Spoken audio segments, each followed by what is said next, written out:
your patience in mind, a few minutes tardiness, and we'll get started. Call the meeting to order here at 5:32. Casting will do roll call for us. Mike Wood. Julie Owes. Here. Shelby Poole. Here. Ryan Sheik. Here. Jillian Squirrel. Here. Nicole Stevens. Joe Valentine. Here. Patrick Bowman. Here. And Rich Washington. All right. Jillian, will you have the mission and vision for us? Yes. The mission of WLA is to utilize leadership-based programs and strategies grounded in solid research, combined with the demonstrated success of core knowledge curriculum as a basis of a rigorous overall educational program that builds strong skills in math, reading, literature, writing, music, science, and technology. The vision of WLA is to be a school where students and graduates become exceptional leaders and are prepared to take on the academic and leadership challenges they will face in high school and beyond. Thank you. Right. I would like to make a motion to approve this details agenda. Second. All right. There's been a motion and a second. Any further discussion? All those in favor say aye. Aye. Anyone opposed, say no. Any abstentions? Motion carries. I'd like to make a motion to approve our last meeting, September 28th, 2023, meeting minutes. Second. All right. A motion and a second. Any further discussion? All those in favor say aye. Aye. Anyone opposed? Any abstentions? Motion carries. All right. Does anyone have a conflict of interest this evening? Zero public comments. We'll jump into it. For the board report, I don't have a lot tonight. We do have a board composition change, which is part of our agenda tonight, so we'll talk about that when we get there. I'm excited. Bruce reached out to the subcommittee. We'll probably do an update here as well, but reached out that there are some quality candidates coming in, and he's excited to see who else applies and gave us some more things to think about, so just excited in moving forward with that and hearing that there's some quality candidates that are applying. So otherwise I don't really have much else for board report, so we'll move on to Kathy. Thank you. Director report, I'm going to jump down to human resource management.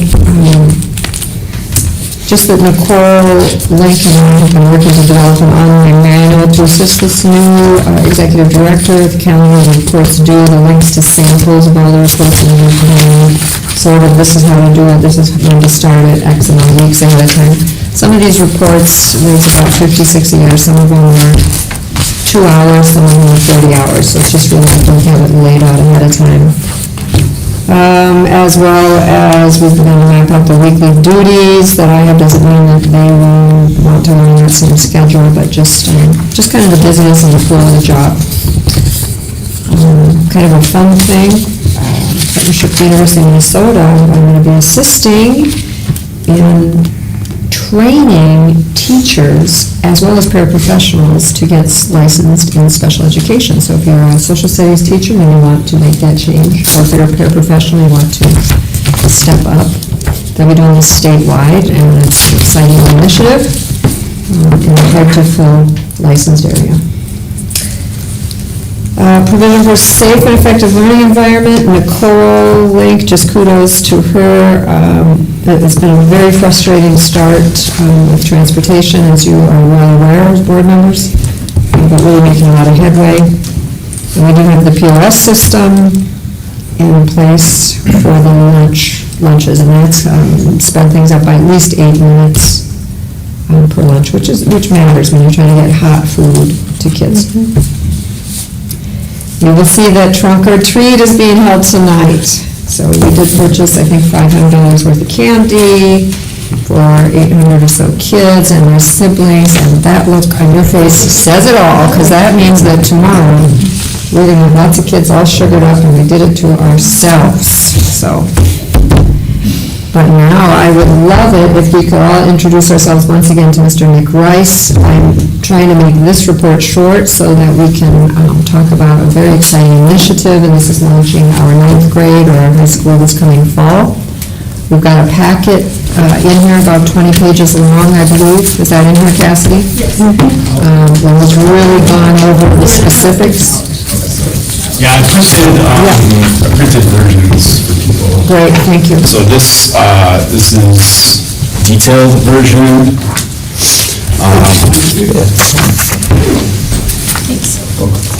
Thank you. So I'm not gonna talk about every page. Instead, I pulled out some pages, which is this packet. I know. The other one's really extra reading for at home. This one you may want. This one. Thank you. Here's the book. Yeah, so I'll test you. Mr. Rice, do you know all of the board members, or do you want us to go a quick round?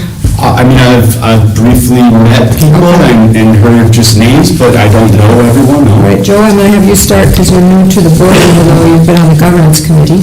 Yeah, I served on the governance committee, and then first night on the board here, Joe Valentine. Nice to meet you. I'm a second grader here. Bryson, currently the middle school principal, so grades 5. Julie. You know Patrick, he's Right today, but. Yeah. great. And you know Shelby, myself, Julie, you know this guy, Mr. Chic. We met briefly, but yeah. Yep. Good to see you again. Good to see And you. Mike. My parent member, Leah, is an 8th grader. So I know Leah. I know Leah, yeah, absolutely. All right, thanks, Mr. Rice. Go ahead. Oh, okay, great. So the proposal that I put in front of you is some of my thoughts on how we can expand and open up a high school, so grades 9 through 12. The first plan, I think, is somewhat detailed. I'm sure there's definitely a lot of thought and planning and changes that will take place over time as I hear from stakeholders and from all of you. The second packet that I handed out is I'm just trying to pull out a few of the most romantic or interesting points from the packet of the expansion plan. So the first thing I want to talk about looks like this. So it says staffing needs on the front.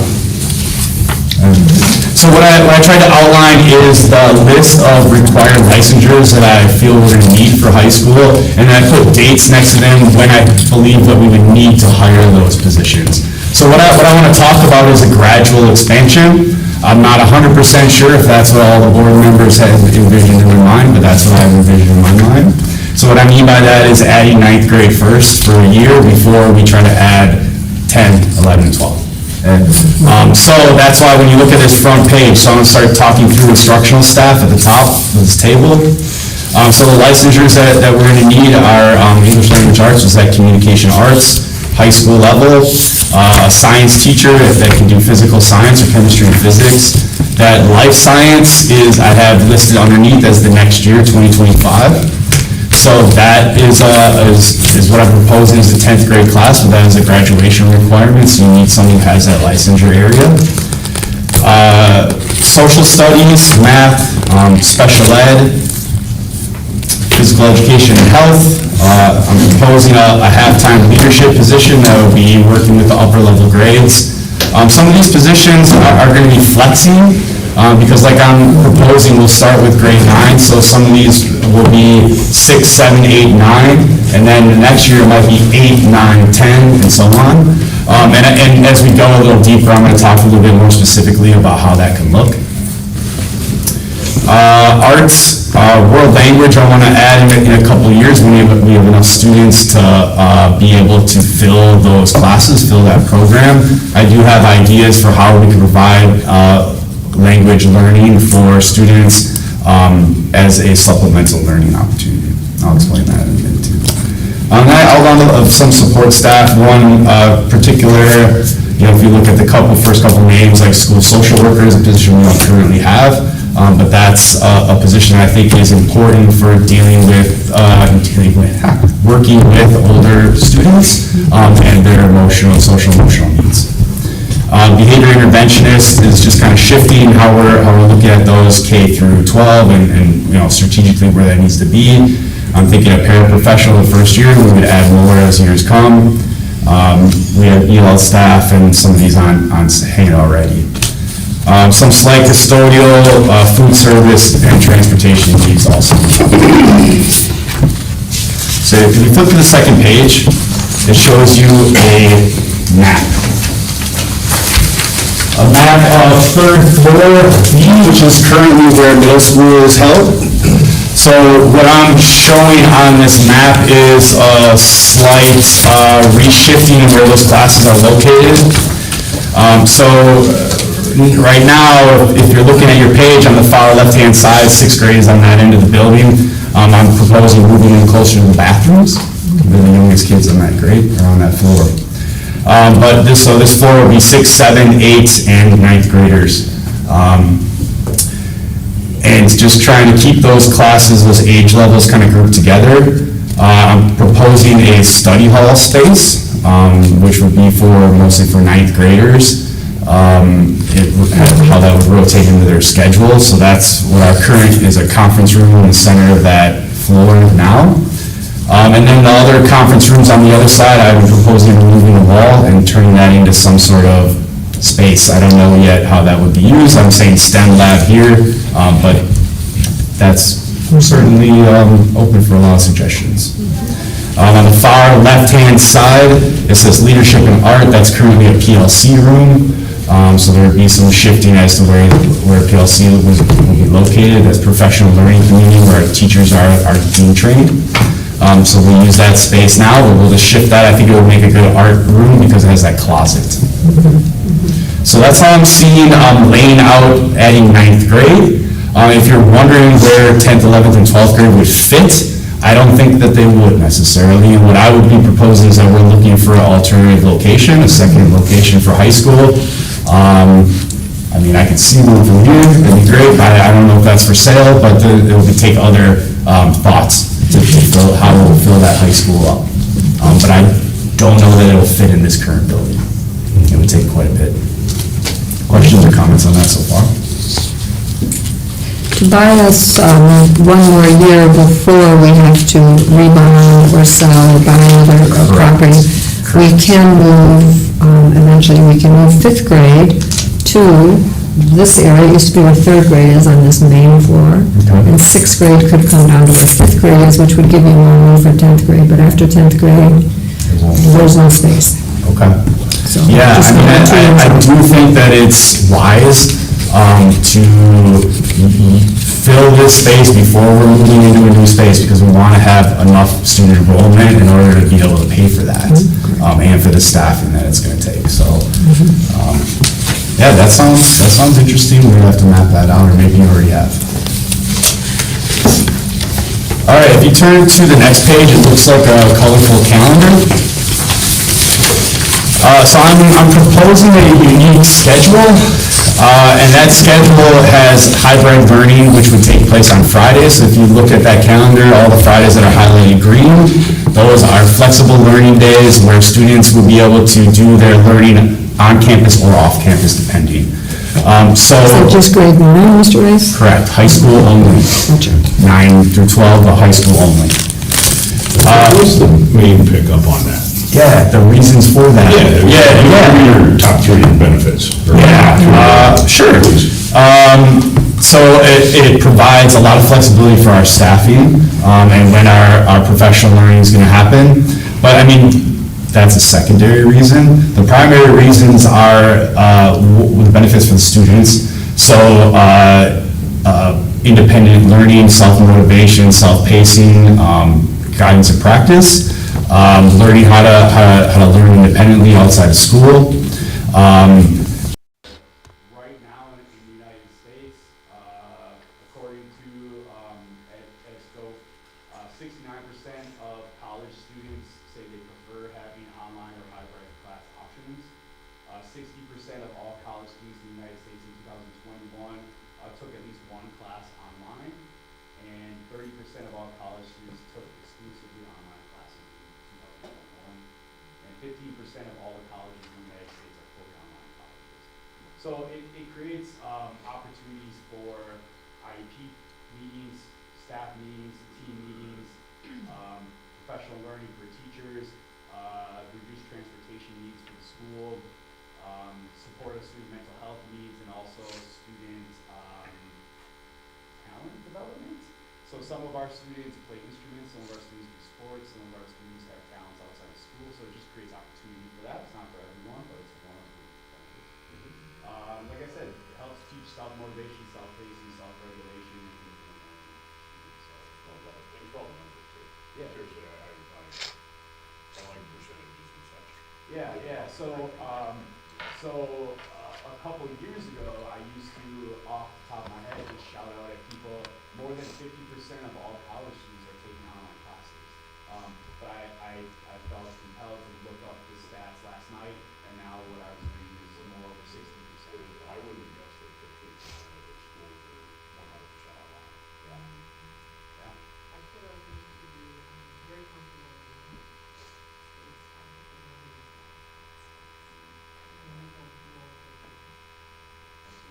Does this type of learning require any special waivers or requirements by the state or do you continue to do? No. We would need to be, if we wanted to move into a fully online program, we would have to be approved as an online provider. That's the application process. 2 years ago, so I worked at a fully online and a hybrid high school, actually K-12 for 10 years, and I was the assistant director for 9 years. But I also wrote an application for adding a online supplemental school, so I'm somewhat familiar with the process of that. So some students or parents would want their student on campus for that day, would we provide a space for them? Yeah, so what I'm proposing is more outlined in this bigger packet. So if you turn to page, let's see.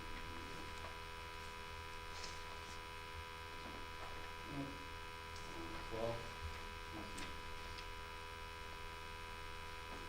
The pressure's on when I can't find the page. So what I'm proposing is, the answer to your question is yes. So I outlined what I'm calling like Friday Learning Lab. We'll be able to Love it. 11, thank you. Programming. Thank you, sir. So, what it would look like is, some students will be using that space.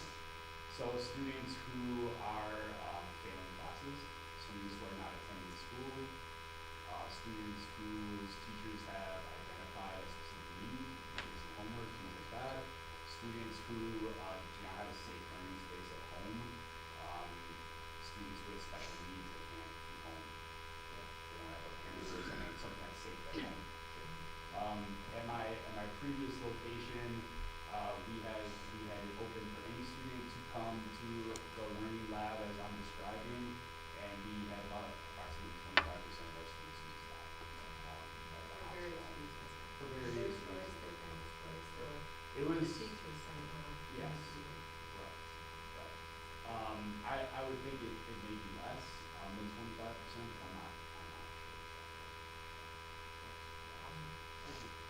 Will you be providing training for the students to take home then? Well, what I'm proposing is one-to-one Chromebooks, and I would think that the students, I don't know that I'm sitting here suggesting that every student takes a Chromebook home every night, but I would certainly have a system where students that need are able to do that. So students who are on a free lunch, so need by family income, or students that report out to us that they have to do that. So I would have a sign-out sheet system. Similar to what we have in place. So that's the biggest thing about looking at this calendar.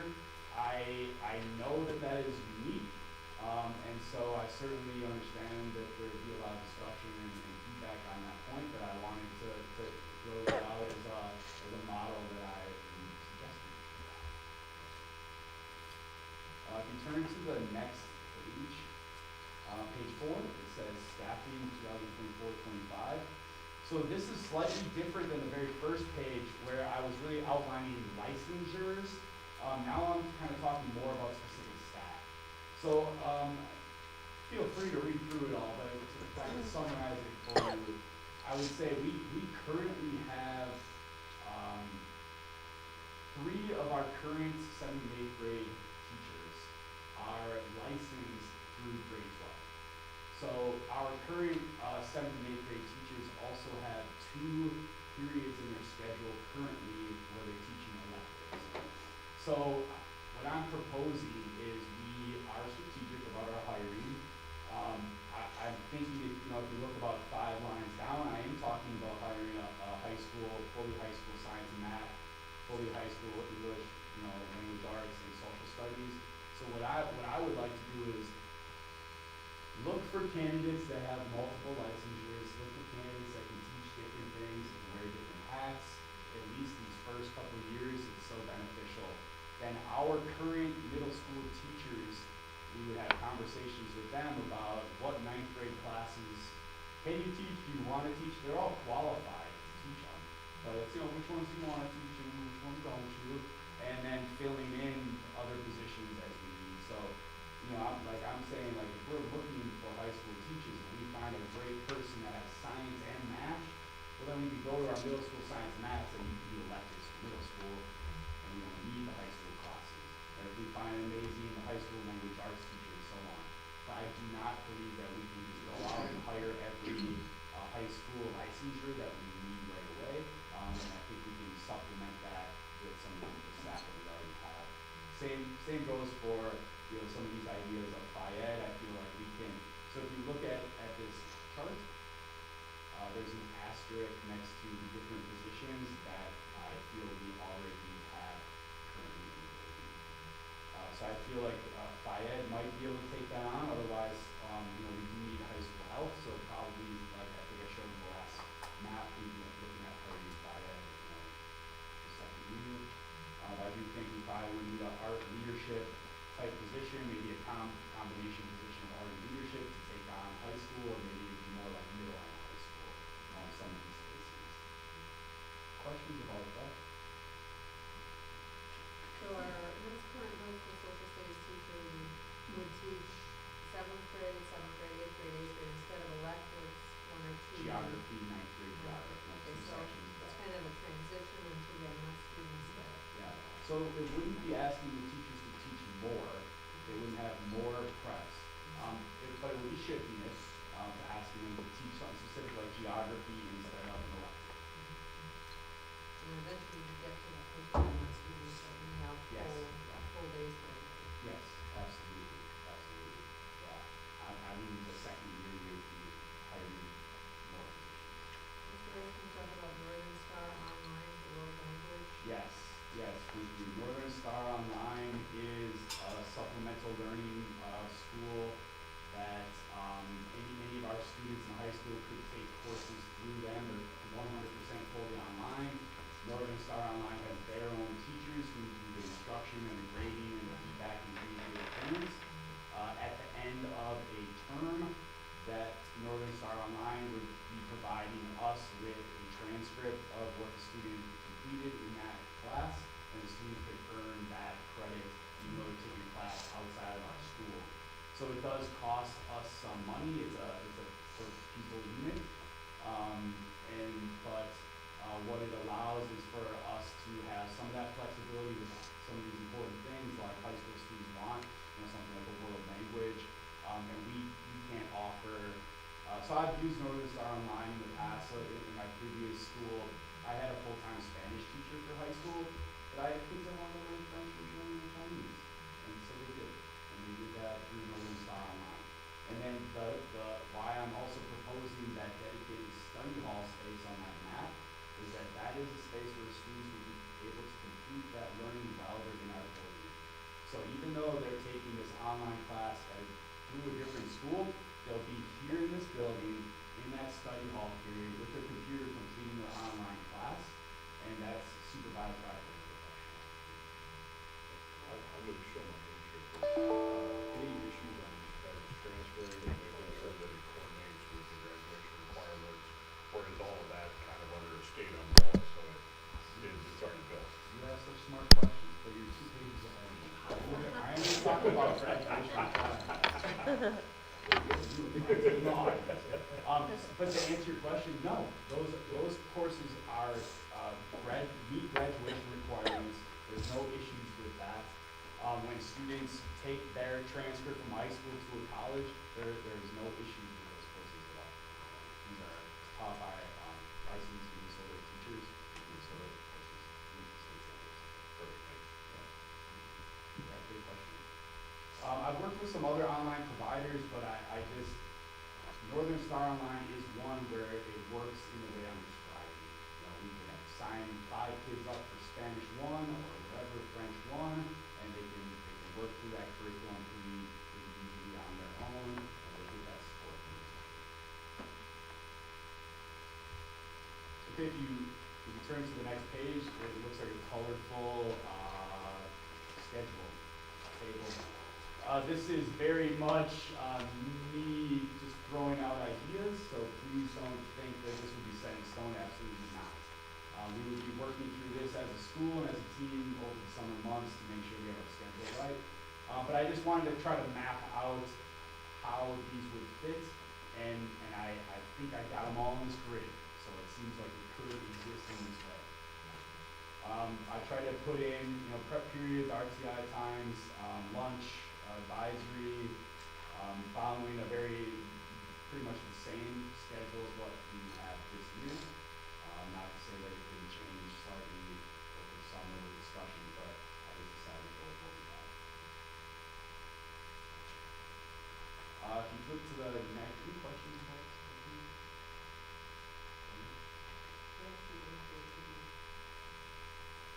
That's the latest trimester. So if you go in, which isn't in the packet, but if you go this version, would you go scroll up slightly? See that link? That link I outlined trimester 1, 2, and 3. And I hope that 8th grade buys it on there. 'Cause then hopefully it's there. I believe it is. I tried to show a rotation. But actually, I'm glad you asked that because that could be part of this. If we, depending on teachers' space and licensures, 8th graders or other on 8th graders, we may have to shift. Maybe we do bio for 2 semesters, health for 1, or options like that, and that's what I'm not doing. So page 5 has graduation requirements. It says on the top.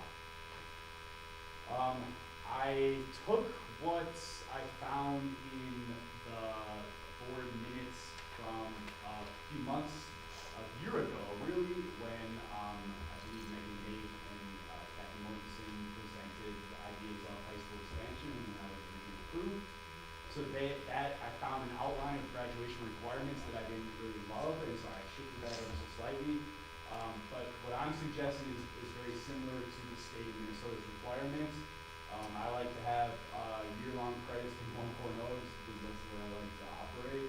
But otherwise, what this is showing is meeting the Minnesota state graduation requirements with a little bit extra for physical education and health literacy. But otherwise, 4 credits in language arts, 4 credits in social studies, and the state requirements, things like that. Mathematics 3, science 3, art 1, bio and health 1, and electives. So the classes that I outlined on the right-hand column, all the way up through electives, are what I feel is most common, most needed, and also required by law. At least for most of these. So English, once you get into some of the higher level 12th grade, you have some more flexibility with some of those classes as long as you're using the state standards. For social studies, really you replicate all of these specific courses. Math progression, mathematics, there's some flexibility. Really, through Algebra 2 is required by the state of Minnesota. These are 3 credits.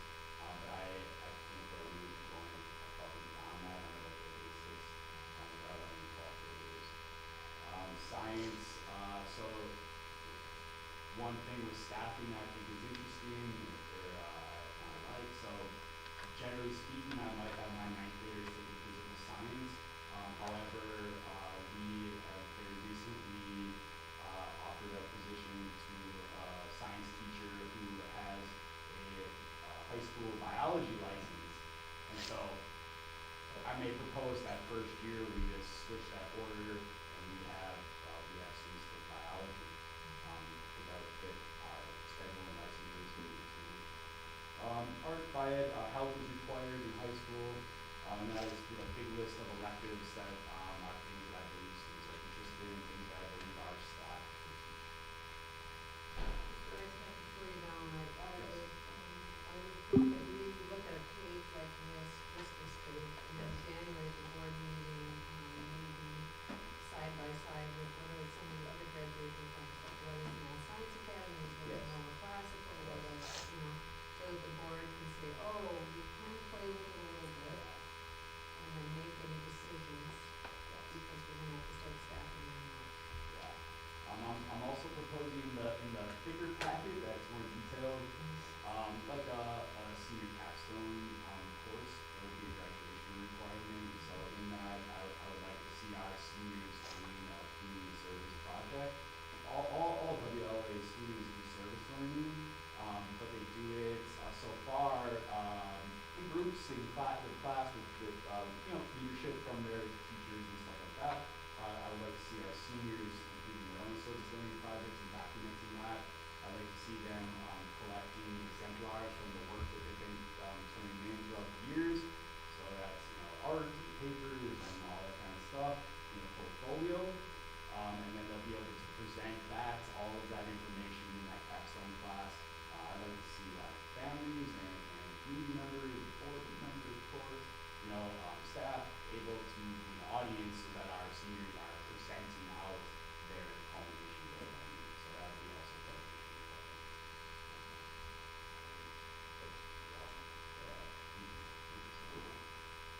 the last page, maybe, is 7, which I am projecting enrollment. Enrollment is very challenging to predict. However, WLA has seen some pretty consistent enrollment increases over the last several years. I'd like to think that we would be able to, in our first year, move up a lot of our 8th graders is what I'm hoping and thinking. They will want to transfer into 9th grade. We'll be adding a few more that are learning about our school for the first time. And so on. So, one question, thing you got to think about is, I guess we just list our school as through 9th grade, no 10th graders allowed, or what? Or if we have a couple 10th graders, how could they fit into that mix? So I sort of put a couple numbers there for 10th grade, 1 student. Just because I was just thinking, there could be, you could think about that. A lot in high school, really, it's more about hitting the standards before you graduate. I personally believe that there is a progression, so we don't want our 9th graders sitting in our advanced British literature class because they're going to be lost. However, there's a lot more flexibility in high school classes for mixed age groups, so you can have 9th and 10th graders in the same classroom, completing the same class, and you have graduation requirements at the same time. So I just sort of outline what I think we may be able to grow into in those years. So, and I sort of show, in 10th grade, and I feel like we would add 11th and 12th grade at the same time, possibly grow into a building. So it's like next year is 9th grade, the year after that is 10th grade, and then 11th and 12th at once. And then it might take us a couple of years to fill.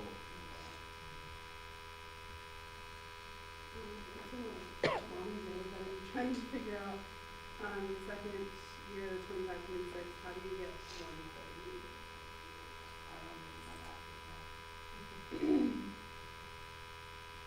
Yeah, it should be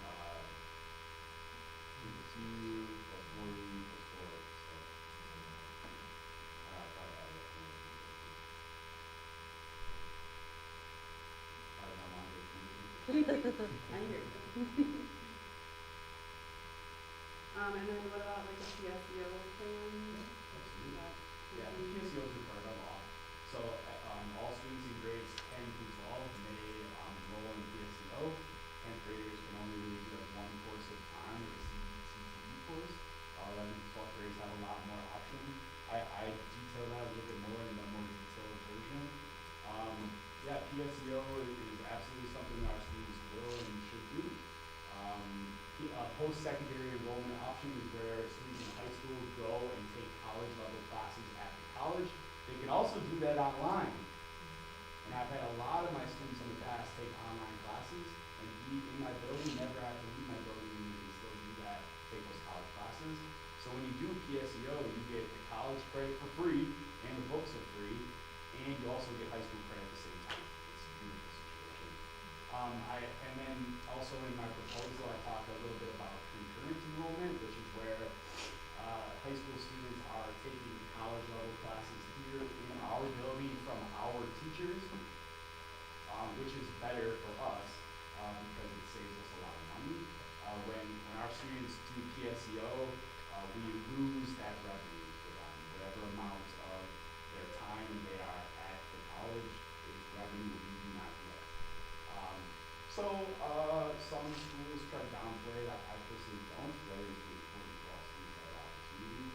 But if we can get concurrent enrollment going where our teachers have been approved to teach college level classes, the kids stay here, the revenue stays here, and it's really, that takes time. Their college and schools is based on, our teachers have a master's degree and In the field, which is a challenge. Because a lot of our staff have master's degrees in education and teaching, but they may not have a master's in chemistry. So that's what I have. I would love to talk a lot more about it or answer questions anytime. I try to have more detailed information in here you can read through that. Yeah, I would love to discuss it because there's a lot of possibilities. When do we plan on like rolling out a plan, like an official launch plan? Because I know families are starting to look for high school, what are you going to do next year with kids, that kind of thing. And I don't want to miss our own kids, but I not have any plan. doing an enrollment shortlist, that would be for all the pre-grade line, because December 6th.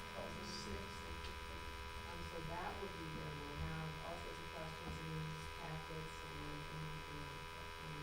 like January, we're going to try to come up with that credit, how are we going to outline credit specific or customized to every other. We'll go really good on advertising for there and start moving. I'm interested in number, we started in this school, I think, with sixth graders. Was it a combined class? It was combined before that, the year before, it was 56, right? I was hired in March to take over the 6th grade class of sixth grade. Small beginnings. How many parents do you have? 40-ish. Four of the students. Well, okay. 46. 40. Huh? 40. Really? Yeah. 20 and 20. Never mind, I must have been thinking of 7th grade. 7th grade we have 48. Well, so just to be clear, I love the presentation, I love this information. That information is wonderful, but have we dropped the preschool idea, or are we expecting the preschool to be? We dropped the preschool idea, unless the board wants me to pursue that now. We don't get as much money for it, and parents, couple things are happening, our parents are saying yes, not for kids. You know, we live in MSA, we're building on high school, and at the same time, parent teachers are saying, we really don't need to monitor their behaviors.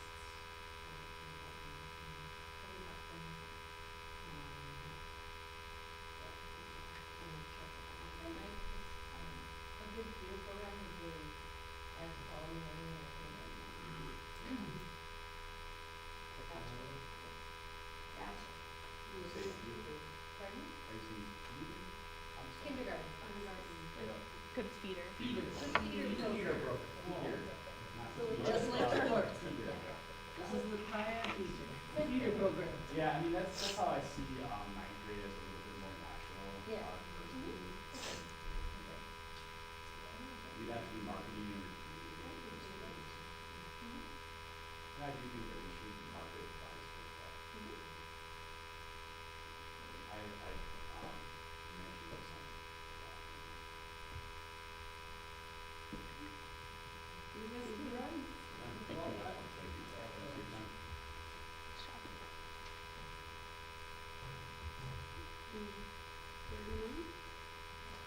Nope. Yeah, so sorry. Let me double check. Nope. I even invited it to him today. Our favorite. Right, so, the information I'm going to read through for the finance, report is the same that was covered in our finance meeting, which I was unable to attend, I was stuck in traffic. So this will serve as our, finance meeting report as well. So there was a regularly scheduled meeting, for finance committee addressing reported all of these facts and figures. Summary of key indicators, the average daily membership, the original budget was 754, the working budget is 754. Our actual enrollment is at 749. The school's budgeted surplus in general fund for the year is $238,570. The school is budgeting to spend $5,000 out of the community service fund.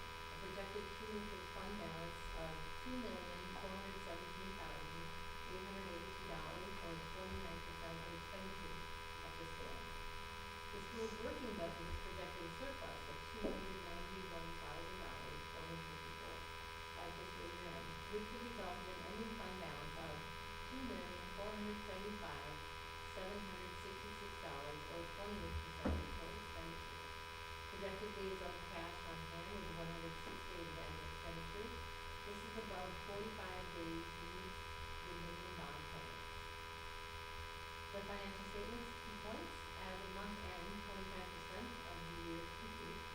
Cash balance as of reporting period is $2,208,635, and is down from $2,258,560 when it is due to regular accounts payable processing.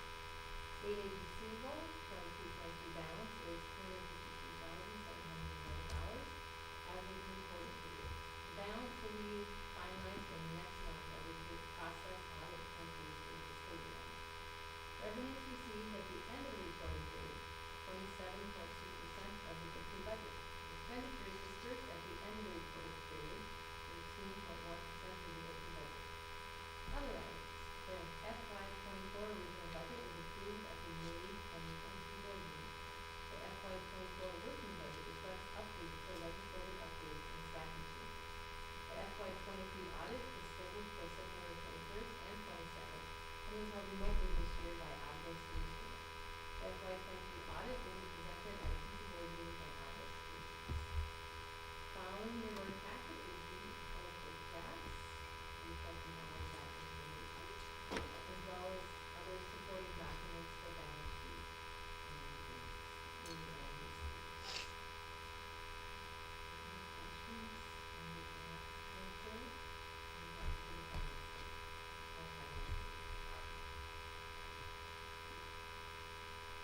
Last time, you point out to me, you know, that in our agreement with them, they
Joe, do you wanna go over the minutes? Yeah, you wanna go over the? I can go over it, Alright. yeah. I don't know how detailed you get, roll call, all of that stuff, but we did review, a lot of policies, 300 and the 400 series. Kind of divided and conquered what we went through and all the policies we reviewed, and we didn't have any edits to the suggestions or proposed. We did create a, policy manual two, which is maybe something worth to feedback, and maybe in November, and that doesn't stand there. We also reviewed, policies 530, which discusses the relevant conditions. We have our compliance, and we did review that and determine that policy was actually okay. And then the final one, we reviewed the school dress code, I guess the reference, adjustments to clarification. We added that to be acceptable for some students.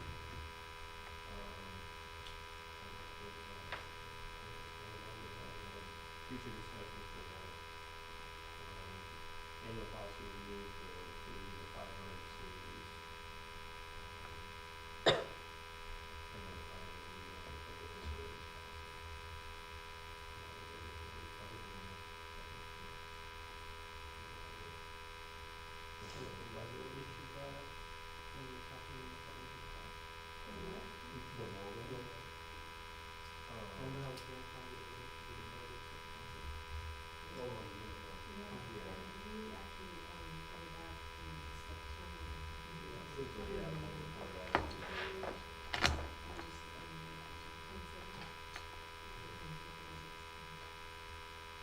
And we talked about options to open up more of the uniform swap offer more opportunities. I think it was just 2 years. So we were saying if we open it after the 4 years, we'll probably as well.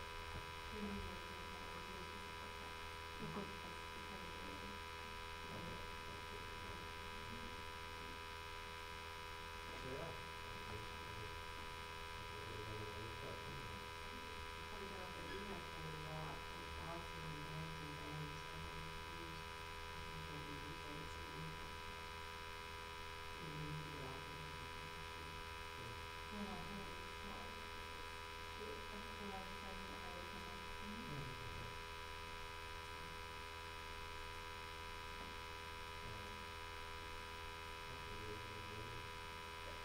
Ask the questions and see. Yeah. Since you opened up the floor. So we talked about the footwear, so you said Crocs, is that brand issue? Is that like something that Nike uses, like Crocs? Is that a certain brand or is that a style of shoe? Well, I think that style is kind of, I guess, what we talked about, because right now there's no open toe. Not sure what I call it style. Yeah. The style? Yeah. So that's some of the reasons it's like that.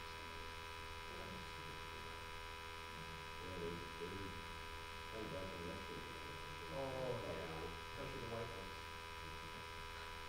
That's what all of my household. Sure, I have white Crocs.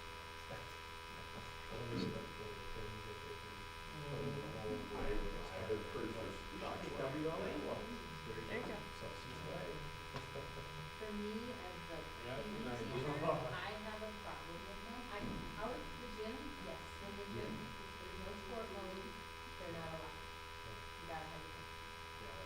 But that's been a point of contention for us. And that's, I don't know why the other reasons for Crocs coming up in our meeting was, but I think no footage by Carol. we really want to do full figures.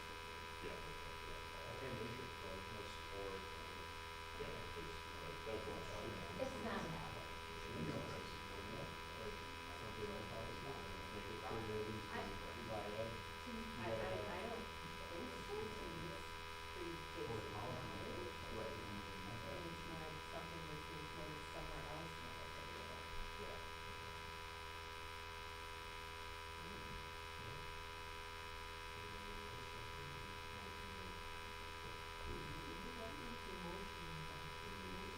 We do. And it's, under policy 902 in the first reading. And so which policy, the facility use is 9:00. Yep. Yeah. Is the right time to entertain a motion to make that 5:02? No, I don't think we. Yep, so it goes together, so. Okay. If you look at it, you're supposed to see it right there. Right under 6.5. Yeah. 6.5.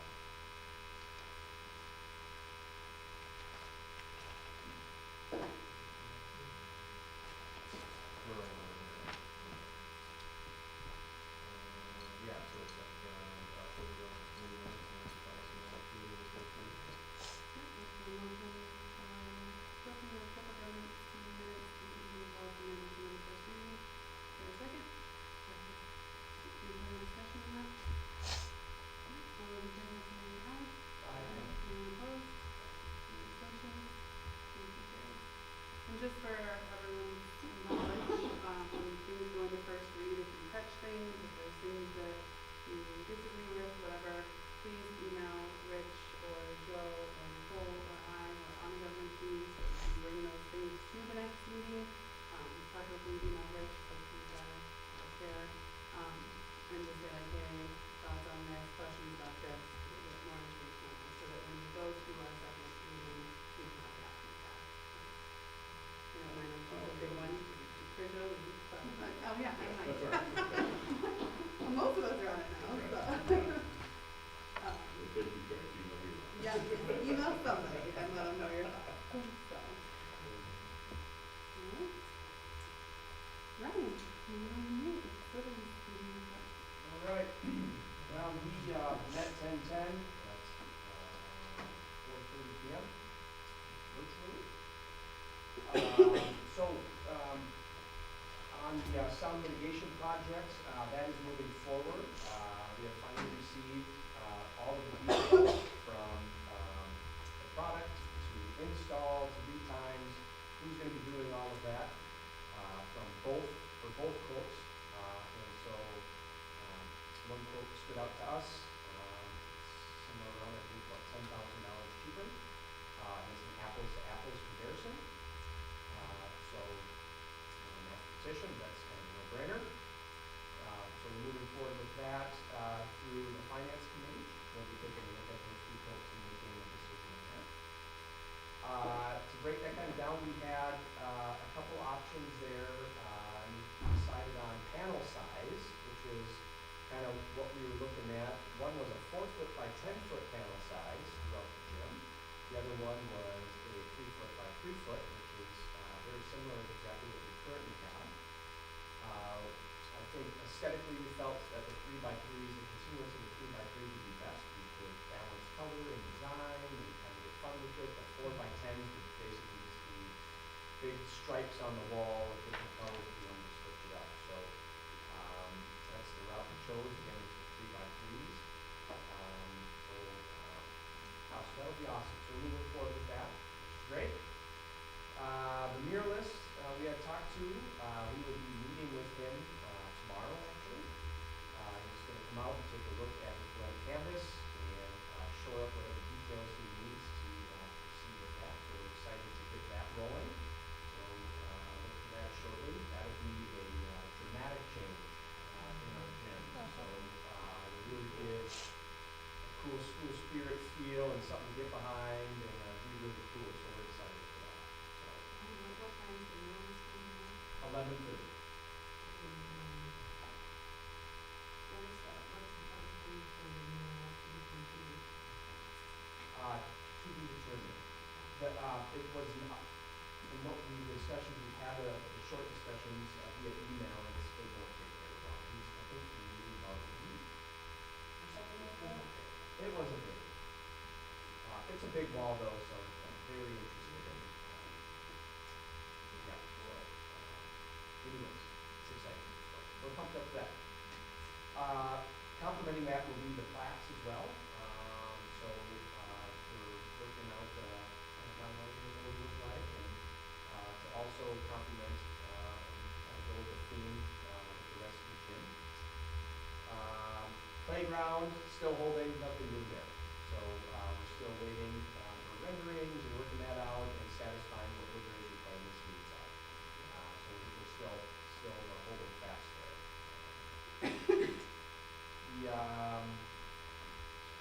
system issue, I don't think I brought that up recently, but we're going to revisit that after our sound mitigation project is complete, because that needs to be, I think, with lots of waste of time and resources to try to tune sound when we have a house and off of bare walls, and then all of a sudden put all this sound mitigation up and we have to call and go back to the drawing board. So I'm going to hold until we get sound mitigation project.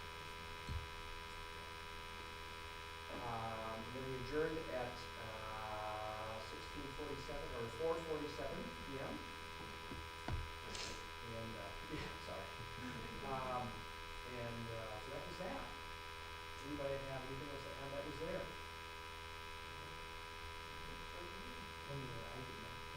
We are efficient and we are fast. So that's all I got for you. Nice. Moving on to second year, our discussion business as change to school calendar. Apologies to the board, there will be more changes to the school calendar. I'm sure if you have school days, we have everything on the change to the school calendar, we'll bring back the board for approval, change it maybe posting on the second cycle. But apologies, I seem to have made a mistake and included grade 6 as a flex learning day, so we have days on the class year and You did put I'm sorry. Well, I listed 3 days on the calendar as flex learning days for grades 6, 7, and 8, and actually they were flex learning days only for grades 7 and 8. And that has to do with the Department of Education requires a certain amount of instructional needs per grade. So it was October 18th, March 1st, April 5th, and May 13th. So I would be asking for a motion from the board member to change those 4 days to flex learning for grades 7 and 8. Not grades 6, 7, and 8.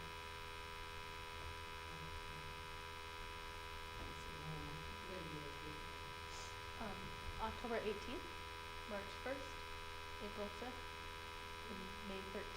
Sorry, October 18th, March 1st, April 5th, May 13th. Like the motion to change the flex learning days to only include grades 7 and 8 for That was last week. March 1st, April 5th, and May 13th of 2021. There's a motion in a second to approve the change to the calendar for the 4 days of flex learning being the 7 days, not 6 days. Is there any further discussion? Just to clarify, in the next class year would be the October, would be 2022. Yes.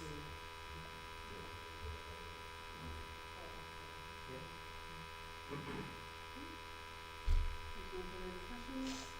All those in favor say aye. Any opposed? Any abstentions? Motion carries.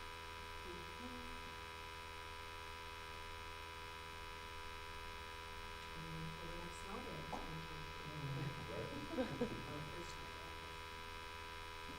Next up on the packet is an official letter of resignation from Dr. Don Sun. Well, we just declined to accept it. That's right. So fearful that I do have to submit this 6 months in advance with the minutes that we already approved it, so let's go to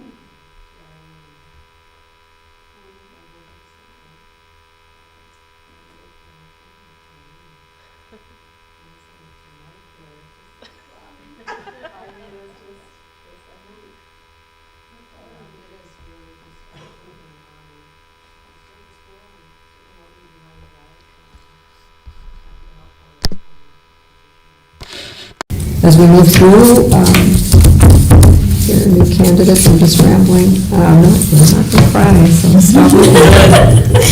Is your new position like a work from home, a full-time? What are your hours of availability going to be for things? Fishing, and fishing, so my availability will be between 8 to 10. Good to know. All right. Would you like us to read your letter or no? No? All right, so I would entertain a motion to accept the letter of resignation from Dr. Martinson. There's been a motion and a second to regretfully accept the letter of resignation from Dr. Martinson. Is there any further discussion? All those in favor, say aye. Aye. Anyone opposed? Yeah, nice. For the record, are you opposed? Yes. Okay, one opposed, any abstentions? All right, motion carries. Thank you for your years of service. And, Thank you. And we have still several more months of fun. So That's right. it's not goodbye yet. There's no tears tonight. Board composition. So we're kind of in a situation here where Rich's children are now re-enrolled with WLA, so he is back to being a parent, and that disqualifies him from serving in the role as the community member that we had appointed into last month. We had also already asked Joe to join us, and he had accepted, so I just asked Joe and Rich to talk and figure out what was best for both of them in their lives right now. And they have come to the agreement that Joe will still serve as a parent representative. Rich would still like to be involved in our governance committee, and he would still like to chair that. So tonight what we have to decide is if we want to make an exception to allow a non-board member to be a committee chair. So we would be approving that we would let Rich continue to be the committee chair for our governance committee, but he will no longer be serving our board. So. Is there a reason that we did not allow that previously? No, it just has to be approved. I think it has been, But was there a reason behind not allowing a non-board member to be a chair? I can't remember any reason other than just convenience for reporting out to the board. There's that. I can't, does anyone else recall? I don't think So do we need to approve it? I feel like they don't really I don't know have that to it's approve it. written anywhere in the first place. Oh, I thought someone told me we had to approve it. Okay. Maybe we should just approve it. It's done. We did what? we appointed. We appointed, Yeah. so. Yeah, but this is a little, you're right, this is a little different. We're not changing, it's just their role, their underlying roles. Right. Can I say the rule we have to approve it? I feel like Mandy said something like it was written somewhere. Yeah, So I think so, safe. Let's just do it to be safe. So we need to make a motion or Yeah. have that approved? Yeah. I'll make a motion to have Rich Washington maintain his position as chair for the governance committee. Second. Right, there's a motion and a second. Any further discussion? All right, all those in favor say aye. Aye. Anyone opposed? Any abstentions? Motion carries. Formally welcome, Joe. This is his first meeting serving as our new parent representative. So we're excited to have you and bring you aboard. Should we discuss a little bit about the hiring process and where we're at? Just Yeah, that'd be great. An up to update. speed. Do you Guys need jump this? in if I miss anything. Sure. Kathy doesn't need to. No. Because it's being broadcast, I could go in and watch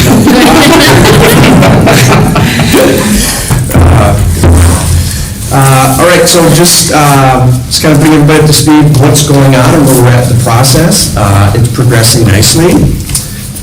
Bruce is amazing. Yes, very So, a great resource he has been. We have multiple postings for this position on different platforms, and these platforms are anywhere from like the biggest platforms where people would go for this, to look for these positions. And so that has been great. So far, we have, in general, can't get into specifics at this time, but we got 4 applicants, and right now, and then possibly some internal applicants. A cool note would be that we have 2 international applicants. And so, and they're real. We vetted them, they're not trying to sell us extended car insurance or anything, so, or car warranties.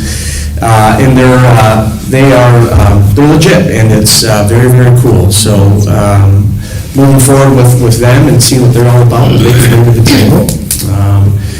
And then with these positions, we kind of had a forecasted soft closing of the applicants on October 7th, but that can be extended depending on what our talent pool and our applicant pool looks like. Is it still open currently? It is, yeah.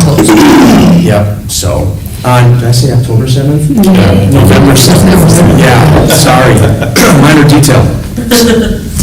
And Bruce noted that a lot of times people wait for the last week to put their application in.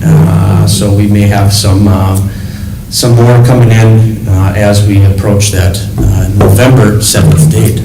So some exciting things. So very interesting on people that we're getting and where they're coming from, and it's very diverse. So it's very cool. Yeah.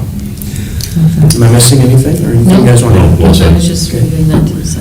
Nope. I will throw a little bit of info out from our authorizer. So our authorizer, Volunteers America, Stephanie reached out and chatted with me with some concerns about our timeline, just in the fact that if you are going to have local people or anyone serving in a school leadership role, them submitting their information in October and then having to finish out a year with someone knowing that they're looking to leave puts people in an uncomfortable position. So she did say that we may want to extend our timeline of our search, just in knowing that, like, if I was looking for another job, I wouldn't want my current employer to know that already in, October, a month into the school year, I'm trying to get out of there, right? So she did just throw that to us for food for thought, that people may be hesitant to apply this early because it will make it uncomfortable for them if they don't get the position, but people start to hear about it because their names are put out as our applicants, that it could create friction in their current positions. So something for us to think about if we want to talk to Bruce, if you guys want to talk to Bruce more about that. Did you suggest how to mitigate that? Extend your deadline. To extend your deadline, right? Like to say we're not going to close it and start interviews in December. We're going to wait, close it in, May? February, start interviews in March, type of thing. Yeah, you could close it in December, interview January, something like that maybe. So to let everybody into some of our logistics from our subcommittee, the reason for this this early timeline that we have now is to try to capture good talent up front, instead of waiting until prime time when everybody starts getting into the pool. So we would love to have the best talent here at WLA, so we would love to capture them now rather than have everybody have a swing at it. So that's our logic. I'm not speaking for everybody, but we're certainly not opposed to extending that as well. But that's kind of our logic right now for having this early timeline that we have currently. So. And I'm going to ask you, Shelby, and I apologize, I'm being a little dense because I'm missing something here, because if somebody doesn't get a job in February, they're still going to be known as somebody that's looking for a job with their old employer. So I'm not sure, I don't know how to mitigate it. Right. I'm really slowing down. Am I understanding or am I missing? Yeah, it's easier to write out, 3 months than it is to write out 6 months of an awkward situation, I think is her point. You don't want to play your cards too early, type of deal. So she just, something she asked that we consider or think about, so I thought I would throw that out so that you guys can talk about it with Bruce. Okay, well, we got a little time, let's. Yeah. That's. Yep. You guys take it and go on. Baton grabbed. Yeah. All right. That is all we have for tonight, then. We'll look forward to seeing everybody back here on Thursday, November 16th at 5:30 p.m. for our regular November meeting. And that's the third Thursday. So that's been noted in our board calendar. Yes, yep, because of Thanksgiving. Yep. We could meet on Thanksgiving. We could, cooking the turkey? I'll bring the potatoes. All right, Make a motion to dismiss our meeting for the evening. all right, there's no motion? I'll second. And a second, any further discussion? All those in favor say aye. Aye. Anyone opposed? Any abstentions?